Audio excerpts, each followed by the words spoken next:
Y hoy es miércoles, suena el solo de guitarra de Eric Clapton y está en el estudio Miguel Ángel Pérez Lucas. Esto significa que comienza el espacio Habrá que investigarlo, dedicado a hablar de ciencia y tecnología. ¿Qué tal, Miguel Ángel? Buenas noches. Hola, Vega. Bueno, en Radio Castilla-La Mancha nos gusta tomarle el pulso a las investigaciones, ideas, tendencias y realidades que están cambiando nuestro mundo. ¿De qué vamos a hablar esta tarde-noche, Miguel Ángel? Pues mira, Vega, vivimos tiempos de posverdad, de verdades simuladas o directamente de mentiras, de fake news, vamos, de los embustes de toda la vida. Y cuando estos contenidos fraudulentos se enfocan a la salud, pues mala cosa. Para hablar de ello, hoy tenemos al responsable de Relaciones Institucionales de una oportuna y necesaria iniciativa llamada Salud sin bulos, con el hashtag delante. Se llama Ricardo Mariscal, es periodista y consultor en salud de la empresa Comsalud. Buenas noches, Ricardo. Hola, buenas noches, Miguel Ángel. ¿Qué tal, Ricardo? Buenas noches. ¿Cómo nace la plataforma Salud sin bulos? Pues Salud sin bulos ahora va a cumplir 5 años en febrero. Nació hace justo 5 años por un grupo de comunicadores que detectamos que en salud pues había demasiada desinformación, que la información ya no tiene la calidad de años anteriores, del pasado, y que era necesario pues tomar cartas en el asunto y empezar a desmontar todos esos bulos de salud que empezaron a circular, llevan circulando años y que pueden ser muy perjudiciales para todos. Uh-huh. Por eso decidimos unirnos a profesionales sanitarios y a pacientes para desmontar estos bulos. Muy bien, hablaremos de ellos. ¿Quiénes integran la plataforma Salud sin bulos? Pues como he dicho, lo integra tanto comunicadores como pacientes y profesionales sanitarios. Y todos estamos unidos en desmontar con evidencia científica. La evidencia científica la ponen los profesionales sanitarios y toda esta desinformación que además a raíz de la pandemia pues se convirtió en global. Uh-huh. ¿Puede decirse que hay una lucha en las redes y en la nube entre los fabricantes de bulos y los otros, los desenmascaradores de esos bulos? Puede decirse, y puede decirse que hay, sobre todo, ahora ya llamamos, tenía un nombre, ahora les llamamos negacionistas. También, les hemos visto todos estos años. Y además se han formado, se organizan, están organizados y tienen fines poco confesables. Además no resulta fácil. A mí muchas veces me han dicho personas sanitarios que combaten estos bulos, pues que sufren acoso personal, insultos, amenazas, pues precisamente por eso, por desmontar todas estas patrañas. Uh-huh. Bueno, la ignorancia, sumada a la facilidad de hoy en día de construir una mentira con apariencia de verdad, puede ser, además de todo esto, un gran negocio, aunque sea a costa de la seguridad y la salud de los ciudadanos. Sin duda es un gran negocio. Las pseudoterapias mueven bastante dinero. No tienen ninguna evidencia científica, pero mueven dinero en todo el mundo. Ya digo, hay organizaciones dedicadas a eso, a fomentar, por ejemplo, que bebamos dióxido de cloro, lejía, para curar enfermedades. Yeah. También a decirnos que las emociones de enfermedades tienen origen emocional, que somos culpables por sufrir enfermedades. Todo esto hay toda industria detrás y una serie de personas que se lucran con ello y que buscan víctimas continuamente para que se crean sus mentiras y para poder seguir lucrándose. Uh-huh. Y hacer caja, claro. Claro, sí, sí. Totalmente. ¿Qué bulos de salud circulan por Internet, redes sociales y las aplicaciones de mensajería instantánea que te han sorprendido más? Bueno, a mí me siguen sorprendiendo que sigan circulando bulos relacionados con los efectos secundarios de las vacunas COVID inventados, que hemos desmontado 1000 veces y siguen sonando. Ya estamos en este punto, después de toda la información que ha circulado sobre todo esto, que sigan todavía personas creyendo estos bulos. Ayer mismo se volvía a circular un bulo de una persona que sufría convulsiones durante días, que no podía salir de su casa por la vacuna COVID en Estados Unidos. Y esto es un bulo de hace más de un año que se creyó porque un médico lo difundió y que todavía sigue circulando cuando ha sido desmontado 1000 veces, pues me sigue sorprendiendo. Me sigue sorprendiendo bastante. Oye, ¿y desveláis? Es un ejemplo de otras cosas. Sí. Cuando hablabas de quién hay detrás de los bulos de salud, de estas organizaciones, empresas con oscuros intereses o intereses económicos, ¿alguna vez les desveláis y los ponéis en evidencia de manera flagrante? Pues hace un mes, publicamos en Salud sin bulos publicamos informes de vez en cuando. En este caso sobre Navidades sin pseudoterapias, en el que hablábamos de los retiros vacacionales que esconden pseudoterapias. Esto era la segunda parte de otro informe que hicimos en verano. En verano pusimos nombre a algunas organizaciones que hacían estas actividades y recibimos una amenaza de una de estas organizaciones diciendo que nos iban a demandar. O sea que sí que intentamos denunciarlo, pero es peligroso porque corres el peligro de que te demanden. Yeah. ¿Y qué enfermedad es objeto de más bulos? El cáncer, sin duda.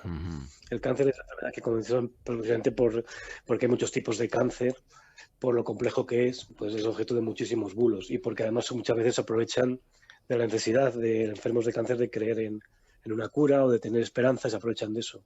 Y eso, entonces todas las psicoterapias, todas dicen que curan algún tipo de cáncer. Es increíble el poder de las palabras que construyen ideas y hasta el punto de que creer en un bulo de salud y actuar según esta recomendación pues puede llegar a costar la vida, ¿no? Totalmente. Como comentaba antes al hablar del dióxido de cloro, el dióxido de cloro se ingiere y te puede matar, te puede perforar el estómago. Y ha habido casos de personas que han muerto por beber este dióxido de cloro, esta lejía, porque te decían que eso que te tomas, que está diluida en agua, te la tomas y te cura un montón de enfermedades. Esto además en España hay organizaciones dedicadas a eso, a vender dióxido de cloro, y tienen tiendas online en las que lo venden. Entonces estamos hablando de cosas que no son nada inofensivas. Tecnología como Big Data, inteligencia artificial, programas que manipulan una imagen, una voz o directamente la suplantación de personalidad.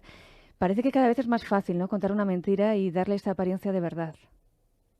Sí, porque es cierto también que los que difunden estas mentiras saben utilizar las nuevas tecnologías. Lo que tenemos que hacer también es utilizarlas para lo contrario, para desmontarlas. Afortunadamente, igual que existen las nuevas tecnologías, los bulos que utilizan las nuevas tecnologías, también hay herramientas y gratuitas que nos permiten detectar si una noticia contiene un bulo. Hay, por ejemplo, verificadores de imagen en Internet que nos permiten saber si una imagen que nos están vendiendo pertenece al contexto que nos cuentan. También hay otras herramientas que nos dicen si una persona que ha difundido un bulo es un bot o no es un bot, no es una persona, es un bot. Pues tenemos también herramientas que nos pueden servir, de las nuevas tecnologías que nos pueden servir para detectar los bulos. Y la inteligencia artificial que puede analizar las conversaciones en redes sociales y decirnos cuál es la tendencia, cuál es la tendencia y cuáles pueden ser bulos. Y al final de este balance, ¿es más difícil montar el bulo o desmontarlo? Bueno, es una buena pregunta. Con la experiencia que hemos tenido con la pandemia, que hemos tenido que montar muchos bulos, pues es más fácil. Pero también, como comento, también los que conocen los bulos, pues han ido digamos que haciendo más complejos. Sus bulos sí que son más complejos y han ido sofisticando estas mentiras. Entonces, a veces no es fácil. Entonces, siempre decimos que hay que contrastar las noticias, por ejemplo. Que una persona, cuando llega una noticia por WhatsApp delicada de salud, que la contraste con varios medios, con profesionales sanitarios, si puede, porque no resulta sencillo, no resulta sencillo. Estamos conversando en directo con Ricardo Mariscal, es periodista, es consultor en salud de la empresa ComSalud, y nos hemos referido varias veces al COVID, a la pandemia, a las vacunas, cómo se cura, cómo se contagia. Esto nos has dicho que es un caladero inagotable de bulos. ¿Y qué hemos aprendido? Si es que hemos aprendido algo de esta realidad tan insólita que ha vivido la sociedad. Yo creo que un efecto positivo de todo esto es que la sociedad ha empezado a concienciarse de la importancia de montar los bulos y la existencia de los bulos, porque muchas personas no sabían ni lo que eran antes de la pandemia. No solo bulos de salud, todo tipo de bulos. Eso lo hemos aprendido y es positivo. Ahora hay más concienciación sobre la necesidad de montar la desinformación y sobre la existencia de esta desinformación y sus consecuencias. Eso antes de la pandemia pues era más reducido. Nosotros hacíamos encuestas de salud sin bulos, había menos pacientes, menos ciudadanos que conocían los bulos y que se daban cuenta de la importancia de desmontarlos. Entonces yo creo que eso es positivo. Eso sí que es muy positivo, que hemos aprendido la importancia de esto. Lo malo, que claro, que también los que se dedican a ello, los que se dedican a difundir esta desinformación y a vivir de ello, pues durante la pandemia han tenido un caladero tremendo para publicar cosas, ¿no? Y para intentar captar víctimas. Oye, Ricardo, ¿y qué consejos, qué claves nos puedes dar a nosotros, a los ciudadanos que nos estén escuchando para distinguir la verdad de la mentira? Cuando vemos un contenido en Internet, cuando podemos intuir que nos pueden vender una moto, pero no estamos tan seguros, ¿qué hacer para no tragárselo doblado? Si hablamos de bulos de salud, pues en los bulos de salud lo primero que hay que hacer es, ya digo, si recibes una noticia, ya sea por redes sociales, por medios que no conoces, contrastarlo con medios que conoces y si puedes con profesionales sanitarios que sepan de ello. Eso es lo fundamental, no creerte lo primero que te llega. Luego también hay que desconfiar de los titulares llamativos. Los titulares llamativos hay que desconfiar de ellos porque a veces no es un bulo, sino puede ser una noticia, lo que llamamos el clickbaiting, una noticia que busques un gancho, pero se puede utilizar luego para elaborar bulos, ¿no? Entonces eso es lo que siempre recomendamos, contrastar y sobre todo con los que tienen la evidencia, con los que conocen y tienen experiencia, los profesionales sanitarios, cuando hablamos de bulos de salud. ¿Y qué iniciativas estáis programando para intentar neutralizar esto desde la plataforma Salud Sin Bulos? No sé si contáis con una red de colaboradores, ¿cómo funcionáis? Sí, nos damos con una red de colaboradores que, como he contado, de profesionales sanitarios, también pacientes que nos ayudan a desmontar estos bulos o a detectarlos. Luego hacemos, en los últimos años, lo que hemos hecho es incrementar nuestras actividades de formación. Antes nos dedicábamos más a desmontar los bulos y ahora nos dedicamos más a formar a sanitarios y pacientes sobre cómo identificarlos, sobre cómo identificar la desinformación y cómo intentar colaborar para impulsar la información veraz. Eso también lo estamos haciendo. Y lo que hacemos periódicamente, y vamos a hacer de nuevo en breve una nueva encuesta, son encuestas a la población y a los sanitarios sobre los bulos. Y eso nos ayuda a detectar las tendencias, a detectar qué es los bulos que más preocupan y los que más se difunden. Hemos hecho varias ediciones durante la pandemia y ahora es interesante ver que ahora que parece que la pandemia, pues no sé si podemos decir que ha acabado, pero estamos en un escenario post-pandemia quizá, ¿no? Sí. Una nueva realidad. Pues es interesante saber qué bulos circulan ahora y qué es lo que ha cambiado ahora respecto a los años anteriores. Que en los años anteriores, las últimas encuestas que hicimos, pues todo era sobre el COVID. Hay una máxima que dice, Ricardo, que nada es más horrible que la ignorancia activista. ¿Está el sistema sanitario del que hablabas también, jurídico y penal, a la altura para identificar y condenar estos hechos y atajar estas circunstancias? Pues en mi experiencia, en general, las generalizaciones son odiosas, pero en general no. No, hace falta más acción, sobre todo cuando hablamos de colegios profesionales que sean más activos en todo esto, en la lucha contra los bulos, que a veces lo que hacen es subestimarlos, entonces no los toman en serio. Y sobre todo si hay son minoría, pero si hay un médico que se dedica a difundir bulos, a difundir esa información, pues hay que actuar contra él, con toda la ley. Eso hay que hacerlo. Entonces en esto sí que es necesario pues más activismo. Por lo que entiendo, no sé si las sociedades científicas médicas españolas se están implicando para arremeter contra los bulos, esta pseudociencia y la pseudoterapia.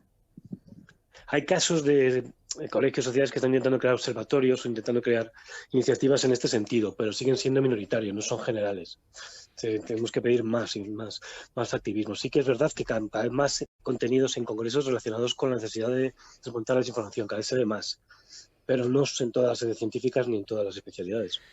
Y hablando de nosotros, vamos, de los periodistas, ¿qué responsabilidad tenemos los periodistas a la hora de generar determinados titulares o de dar pábulo a determinadas ideas que a lo mejor pues no las contrastamos muy bien, ¿no? ¿O sí?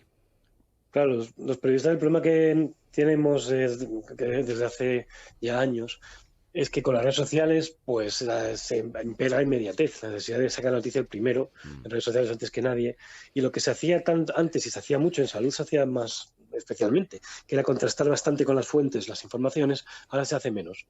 Y eso es un problema. Entonces lo que se podría pedir a los periodistas pues que contrastara más. Lo que pasa es que luego hablas con las redacciones y hablas con los periodistas y te dicen que no tienen tiempo, que se les exige sacar la noticia cuanto antes, ser los primeros en sacarlo porque si no, no se ve. Ricardo Mariscal, responsable de Relaciones Institucionales de una oportuna y necesaria iniciativa que se llama Salud Sin Bulos. Felicidades por esta iniciativa y gracias por estar aquí.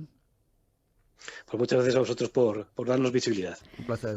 Bueno, y Miguel Ángel, para abordar todo esto tenemos una canción que de alguna manera resume esta conversación.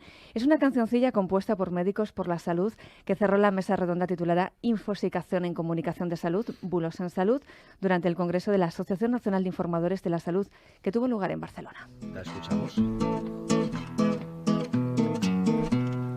Periodistas, tenemos que contrastar las fuentes y evitar que nos la cuelen para no desinformar, porque un bulo tiene 3 fines fundamentales: dañar creando alarmas sociales, vender mucho y viralizar. Imagina un ajo chino radiactivo, vacunas provocando autismo, machu con el paracetamol. ¿Cómo luchamos contra los limones sanadores, saliendo en medios informadores, hablando como millennials? Luchemos contra los bulos en la salud, que las mentiras no sanan las heridas. Es menos que canta un gallo al ataúd. Hay que mirar con lupa la medicina alternativa.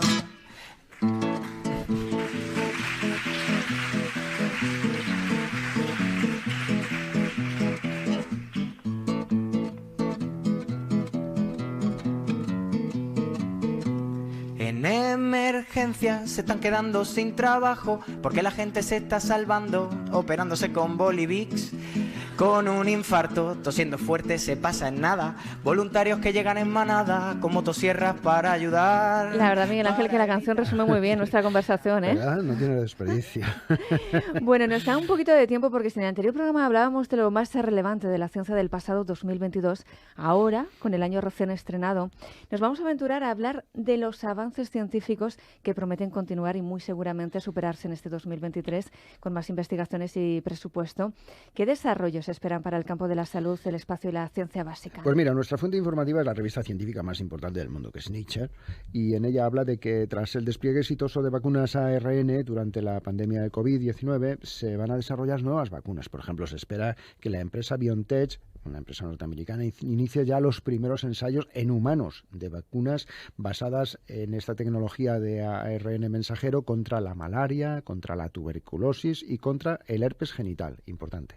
¿Y si miramos al firmamento? Bueno, pues después del hallazgo maravilloso del telescopio Webb, el telescopio espacial Euclid, en desarrollo por la Agencia Espacial Europea, podría desplegar este año 2023. La idea es que el Euclid orbite alrededor del Sol durante 6 años y capture fotografías para crear un mapa 3D del universo. Es un hallazgo tecnológico fantástico. También se destaca la misión de electroscopía de imagen, es decir, de rayos X de la Agencia de Exploración Aeroespacial de Japón, que va a llevar adelante un satélite en órbita terrestre y que va a detectar la radiación de rayos X de estrellas y de galaxias que están ahí al lado de casa, como varios años luz. Y de todo ello vamos a hablar aquí, sin duda, en esta sección. Muchísimas gracias, Miguel Ángel Pérez Lucas, por pasarte un miércoles más aquí en directo en Radio Castilla-La Mancha. Un placer, Vega.